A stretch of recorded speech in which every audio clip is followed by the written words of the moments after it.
Mr. Mabasa, very good morning to you. So, BMW South Africa announcing on Wednesday that it's suspending production for about a month. Is this decision by BMW likely to influence the local motor companies in South Africa?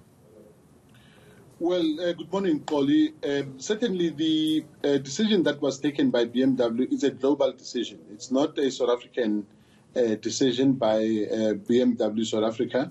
The decision was taken in Munich, where they gave a directive to all their BMW plants across their footprint worldwide to shut down. So South Africa, obviously, in Roslyn, had to comply with that global directive. We are monitoring in South Africa, obviously, the situation in relation to other manufacturers, because remember, South Africa, we currently have, we're hosting 7 local manufacturers, BMW being one of them, Mercedes-Benz, VW, Isuzu, Toyota, Nissan, Ford. So all those are in South Africa, and we are monitoring very carefully their actions.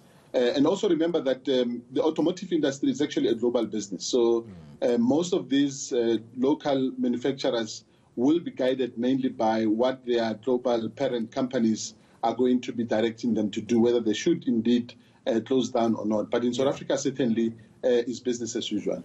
Mr. Mabasa, confirm for us how much of the local production is for the export market, and with that meeting that you held then with manufacturers and suppliers, what's the decision going forward based on what is happening overseas, particularly in Europe? Yeah, thanks, Glory. Look, the export market is actually our biggest pie of the production that we have in South Africa. Last year, in 2019, we produced 631,000 cars in South Africa. 64% of those went into our export market, and 50% of that 64% went into Europe in particular. So we are obviously concerned, and we are watching the situation very carefully, because there is going to be an impact, because we have received some indication from many of our European partners who are cutting down on some of their export orders. And that obviously concerns us a lot, because it means that there will be a slowdown in terms of those export orders that we are definitely expecting from the European countries. The virus looks likely to have a lasting impact in Europe, Mr. Mabasa. You want now for the Trade and Industry Minister to get involved. What exactly do you want him to do? Well, we are having a meeting with the minister next week, Monday, and one of the things that we want to obviously do is to appraise the minister on the current status quo, the measures that we've taken in South Africa, and also to appraise him of what is happening internationally in relation to the auto sector. But certainly the government has indicated that it will be looking at a stimulus package to be able to assist businesses that are in distress. So we are going to be exploring a number of options and possibilities, particularly for the auto sector in particular, so that we can then be able to see how fast we can be able to include the auto sector in the stimulus package that government will be working on. Yeah, just finally then, how soon do you want that COVID-19 economic stimulus to kick in?